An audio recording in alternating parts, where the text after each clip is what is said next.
Pas mal ça. Regarde. Pas vu ça le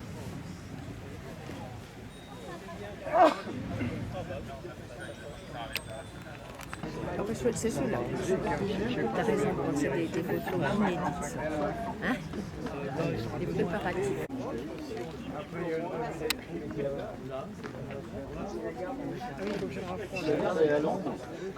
Ça y est. Ah bah t'as tourné la tête. Je sais pas ce que ça va donner, car je connais rien à cet appareil.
Parfait. Là. Tu prends les deux croisières et tu tires les. Tu restes devant, tu les caresses, c'est tout. Non. Oh, Picsou. Mets-toi plus devant. Mets-toi devant. Voilà. Tu les caresses, tu les occupes. Ne sors pas de descendre en français ici. Non, mais c'est bien que si ça met. Non, pas parce que là il fait très chaud, c'est pas super agréable. Vive la paix!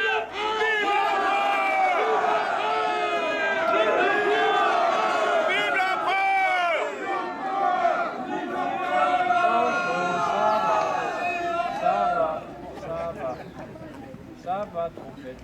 Ça va, ça va. Et la vie toujours en avant, en avant, en avant.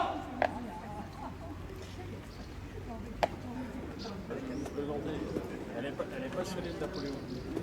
Ah bah peut-être que je la connais sans...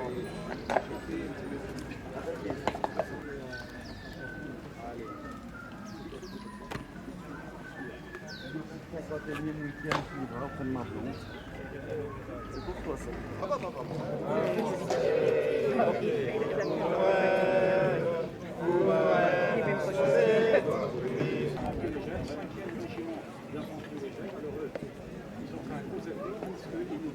Fréjus.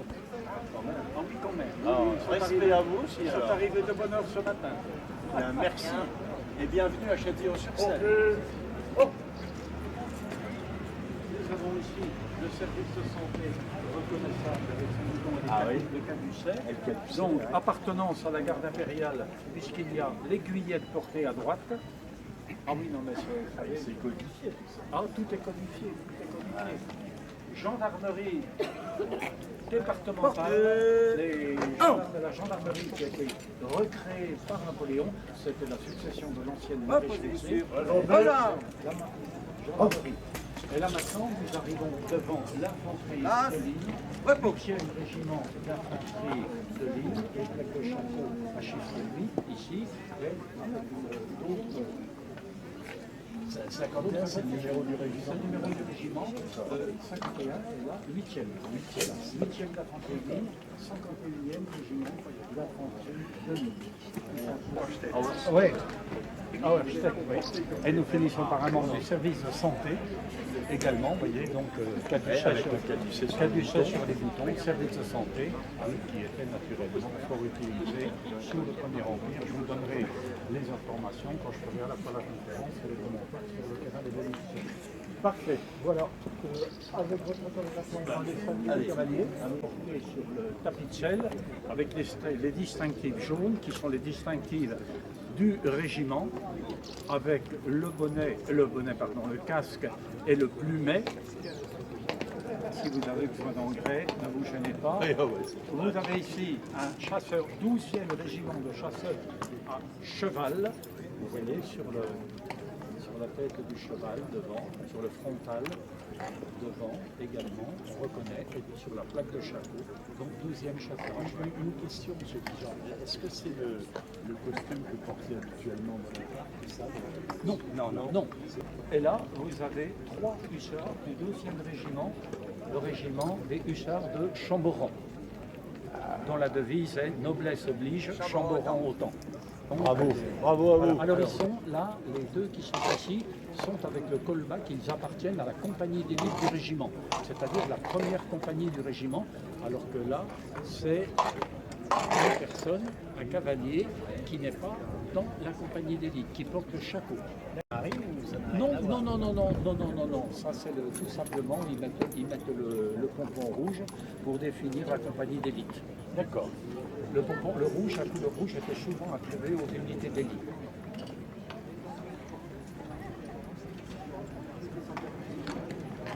Par leur uniforme. D'accord.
Elle est pas en marche.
à l'ombre.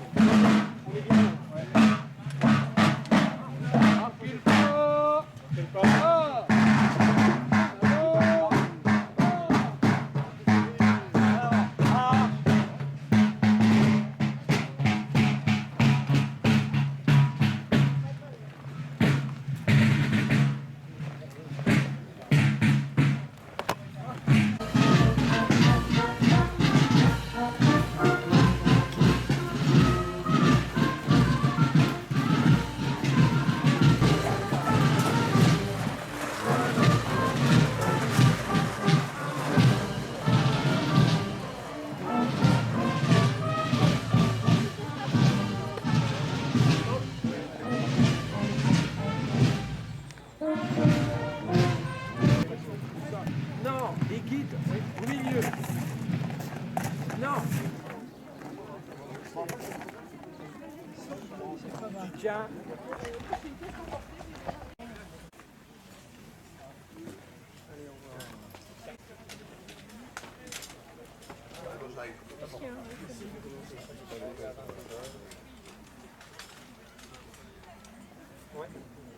Ah voilà.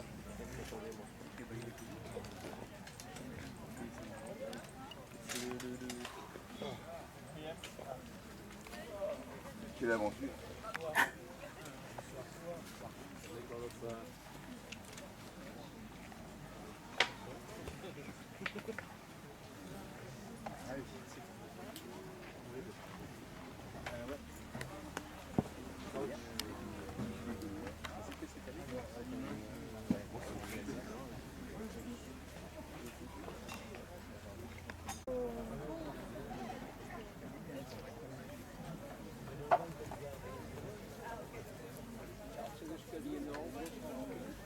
Pas beaucoup de frotte. On doit économiser l'eau.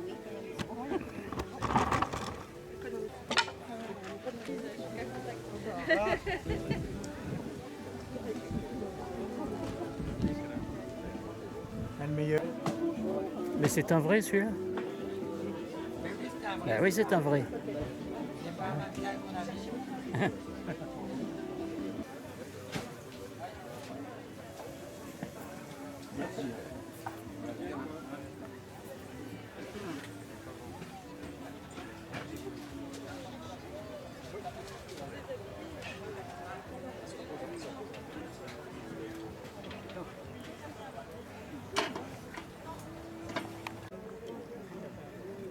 Qu'est-ce qu'il veut un peu d'eau?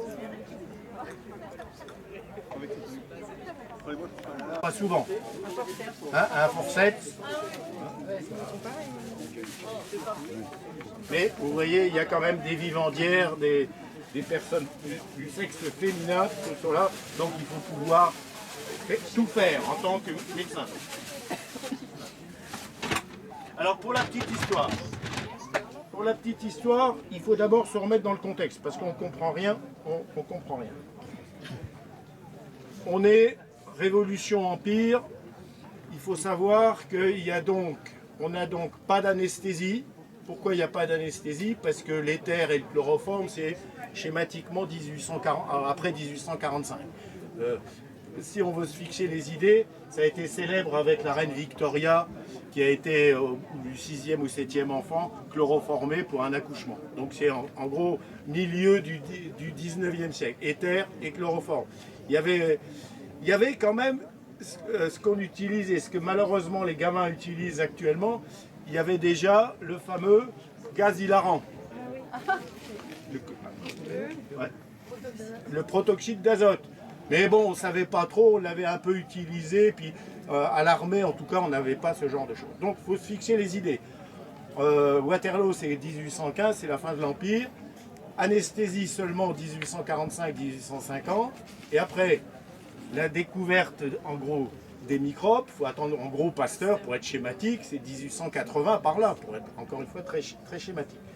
Donc, tout ce qui se passe avant, c'est qu'on a déjà une idée de contagion, mais la contagion, on ne sait pas trop comment ça arrive, par l'air, c'était encore de la médecine un peu hippocratique et de Galien. Certainement, il y avait les miasmes qui arrivaient avec les vents quand on était à côté d'un marais. D'ailleurs, Ils n'aimaient pas être à côté d'un marais parce qu'à marais, il y avait de la malaria, hein, il y avait du paludisme. Hein. Donc, ils n'aimaient pas ça.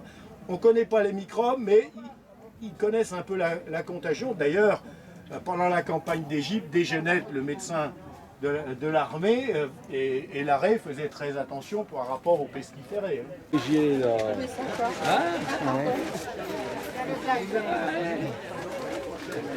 Bien, j'arrive.